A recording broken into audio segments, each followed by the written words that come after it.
നമസ്കാരം.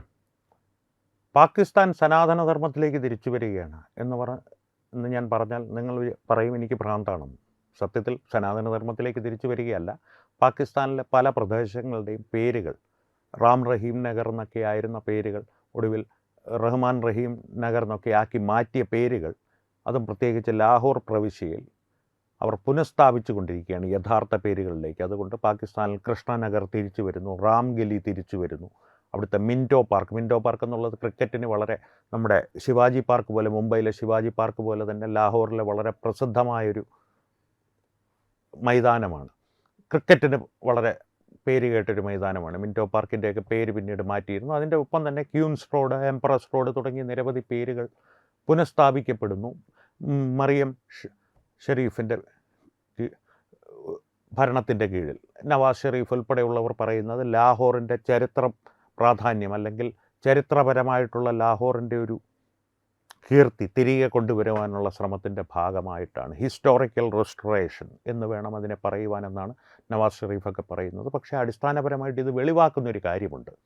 ഈ റഹീം ചൗക്ക് എന്ന് പറയുന്നത് രാംഗലി ആയിരുന്നു അല്ലെങ്കിൽ കൃഷ്ണനഗർ ആയിരുന്നു എന്നുള്ള ഒരു യാഥാർത്ഥ്യം നവാസ് ഷെരീഫും മറിയം ഷെരീഫും എല്ലാം അംഗീകരിക്കുമ്പോൾ പലപ്പോഴായി അല്ലെങ്കിൽ കാലാകാലങ്ങളായി നമ്മളും നമ്മുടെ പൂർവികരും എല്ലാം പറഞ്ഞുകൊണ്ടിരുന്ന ഒരു കാര്യമുണ്ട്. സനാതനധർമ്മത്തിനപ്പുറത്തേക്കൊരു നിലനിൽപ്പ് ഭാരത സംസ്കാരത്തിൽ നിന്നൊരു തിരിഞ്ഞ ഒരു പ്രദേശത്തിനുമില്ല.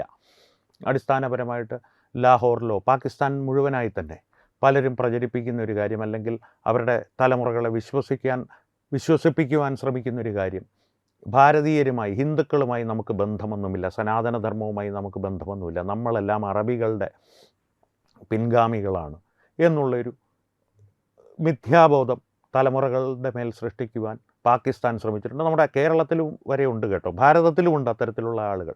ശ്രദ്ധിച്ചിട്ടുണ്ടാകും, സാമൂഹ്യ മാധ്യമങ്ങളിലെല്ലാം ചെയ്യുമ്പോൾ ഭാരതത്തിൽ നിന്നും പാകിസ്ഥാനിൽ നിന്നും ഒരല്പം മാറി നമ്മുടെ തന്നെ ഭാഗമായിരുന്ന ബംഗ്ലാദേശിലേക്കൊന്ന് പോയി കഴിഞ്ഞാൽ സാമൂഹ്യ മാധ്യമങ്ങളിൽ പ്രത്യേകിച്ച് തുർക്കിയിലെ യുവതികളുടെ ഇൻസ്റ്റാഗ്രാം പേജുകൾ നിങ്ങൾ കണ്ടിട്ടുണ്ടെങ്കിൽ ഒന്ന് ശ്രദ്ധിച്ചു നോക്കുക. ബംഗ്ലാദേശികളുടെ ഒരു സ്വഭാവം കാണാം. അവർ പറയുന്നത്, മുറിഞ്ഞ ആംഗലേയത്തിലാണെങ്കിൽ പോലും അവർ പറയുന്നത്, ഞങ്ങളുടെ സിരകളിലും ഓടുന്നത് തുർക്കി രക്തമാണ്, അതുകൊണ്ട് എനിക്കൊരു തുർക്കി പെണ്ണിനെ വിവാഹം കഴിച്ചാൽ അല്ലെങ്കിൽ നിക്കാഹ് ചെയ്താൽ കൊള്ളാമെന്ന് ആഗ്രഹമുണ്ട് എന്ന് യാതൊരു ഒളിപ്പുമില്ലാതെ അല്ലെങ്കിൽ യാതൊരു ലജ്ജയുമില്ലാതെ അവകാശവാദങ്ങൾ ഉന്നയിക്കുകയും തുർക്കി യുവതികളുടെ കയ്യിൽ നിന്ന് ആട്ടും തുപ്പും കേട്ട് എന്നാലും അടുത്ത തുർക്കി യുവതിയുടെ പേജിലേക്ക് ഒരു ലജ്ജയുമില്ലാതെ പോവുകയും ചെയ്യുക എന്നുള്ള ബംഗ്ലാദേശികളുടെ ഒരു സ്വഭാവമാണ്. അത്രയും ഒരു നിർലജ്ജമായൊരു പ്രവൃത്തി പാകിസ്ഥാൻകാർ ചെയ്യാറുണ്ടോ എന്ന് ചോദിച്ചാൽ തീർച്ചയായിട്ടും ചെയ്യാറുണ്ട്. അതിലും താണ നിലവാരത്തിലേക്ക് പാകിസ്ഥാൻകാർ പോകാറുണ്ട്. കാരണം ഇതിൻ്റെ എല്ലാം ഉദ്ഭവം അവിടെ നിന്നായിരുന്നല്ലോ. കാരണം ബംഗ്ലാദേശ് ആദ്യം ഭാരതത്തിൻ്റെ ഭാഗമായിരുന്നു, പിന്നീട് കിഴക്കൻ പാകിസ്ഥാനായിരുന്നു. അതുകൊണ്ട് തന്നെ പാകിസ്ഥാൻ്റെ സ്വഭാവത്തിൻ്റെ ഒരു ഈ പരിവർത്തിത മതത്തിലേക്ക് മതവും പരിവർത്തനം ചെയ്യപ്പെട്ടതിന് ശേഷം പാകിസ്ഥാനിൻ്റെ സിരകളിൽ ഓടുന്ന ഒരു സ്വഭാവം, അതിൻ്റെ കുറച്ചെങ്കിലും അംശങ്ങൾ ബംഗ്ലാദേശിലുമുണ്ട്. പാകിസ്ഥാനിലേക്ക് ചെന്ന് കഴിഞ്ഞാൽ ഞങ്ങൾ അറബികളുടെ പിൻഗാമികളാണ്, മതങ്ങൾ തമ്മിൽ വ്യത്യാസമുണ്ട്, ഞങ്ങളുടെ സംസ്കാരം വേറെയാണ്, അറബി സംസ്കാരമാണെന്നൊക്കെ അവർ അവകാശപ്പെടാറുണ്ട്. അടിസ്ഥാനപരമായിട്ട് ഐസിസിലേക്ക് ചെന്ന് കഴിഞ്ഞാൽ കേരളത്തിലേക്ക് ഐസിസിൽ ചേരാൻ പോയവരുടെ അതേ വിധി തന്നെയാണ്. അവരുടെ ശൗചാലയങ്ങൾ വൃത്തിയാക്കുക എന്നുള്ള ജോലിയാണ് അറബികളായ ഭീകരവാദികൾ പാകിസ്ഥാനികൾക്ക് നൽകുന്നത്. അറബികളായ നല്ല മനുഷ്യരെ വരെ അബ്ദികളെന്നാണ് കേരളത്തിലെ ആളുകളെ പോലെ വിളിക്കുന്നത്. ബംഗ്ലാദേശികളെ കങ്കളാകൾ എന്നും ഭാരതീയർ വിളിക്കുന്ന പോലെ കങ്കാൾ എന്നുള്ളതിൻ്റെ ഒരു പരിഷ്കൃത രൂപമാണ്, ആധുനിക രൂപമാണ്. അതുകൊണ്ട് അവരുടെ ഒരു പാരമ്പര്യത്തെക്കുറിച്ച് പറയുമ്പോൾ ലാഹോറിൻ്റെ പാരമ്പര്യം, ലാഹോറിൻ്റെ മാത്രമല്ല പാകിസ്ഥാനിലെ പല പ്രദേശങ്ങളുടെയും പാരമ്പര്യം, മോഹൻജദാരോ പോലുള്ള സംസ്കാരങ്ങൾ ഇന്നും ലോകം അത്ഭുതത്തോടെ നോക്കി നിൽക്കുന്നതാണ്. ഹാരപ്പയാണെങ്കിലും മോഹൻജദാരോ ആണെങ്കിലും ഇത്തരത്തിലുള്ള പല സാംസ്കാരികമായിട്ടുള്ള ഭാരതത്തിൻ്റെ പാരമ്പര്യവും സനാതനധർമ്മത്തിൻ്റെ അല്ല, സനാതനധർമ്മത്തിൻ്റെ പാരമ്പര്യമെന്ന് പറയുന്നത് അതിനും പിന്നോക്കം ഒരുപാട് കാലങ്ങൾ നീണ്ടുകിടപ്പുണ്ട്. പക്ഷേ പാകിസ്ഥാൻ്റെ പാരമ്പര്യമെന്ന് പറയുന്നത് സനാതനധർമ്മത്തിൽ നിന്നോ ഭാരതത്തിൽ നിന്നോ വേറിട്ടൊരു സംസ്കാരമല്ല എന്നുള്ളത് ഇപ്പോൾ ഒരു വൈമനസ്യത്തോടു കൂടിയാണെങ്കിലും അംഗീകരിക്കുകയാണ് പാകിസ്ഥാനിൽ ചിലരെങ്കിലും, ഭരണത്തിലിരിക്കുന്ന ചിലരെങ്കിലും. അതിൻ്റെ പിന്നിൽ എന്തെങ്കിലും രാഷ്ട്രീയപരമായിട്ടുള്ള ഉദ്ദേശമുണ്ടോ എന്ന് ചോദിച്ചാൽ തീർച്ചയായിട്ടുമുണ്ട്. കാരണം ലോകത്തിൻ്റെ മുമ്പിൽ ഞങ്ങളിതാ കൃത്യമായി ഞങ്ങളുടെ പാരമ്പര്യം പുനഃസ്ഥാപിക്കുന്നു, ഭാരതത്തിനോടും അത് ചെയ്യാൻ പറയൂ, സത്യമാണ്. ഭാരതത്തിനോട് അത് ചെയ്യാൻ പറയേണ്ടത് വളരെ അത്യാവശ്യമായ ഒരു കാര്യമാണ്. ഭാരതം ഈ രാമജന്മഭൂമി പോലുള്ള നമ്മുടെ പാരമ്പര്യം പുനഃസ്ഥാപിക്കുന്നത് പോലെ കാശിയും മധുരയും എല്ലാം പുനഃസ്ഥാപിക്കണം. അതിനെതിരെയുള്ളൊരു പ്രവൃത്തിയാണോ ഇതെന്ന് ചോദിച്ചാൽ അങ്ങനെയാണ് അവരുദ്ദേശിക്കുന്നതെങ്കിൽ അത് തിരിച്ചടിക്കുകയുള്ളൂ. കാരണം ഒരു ഉദാഹരണം ഞാൻ പറയാം.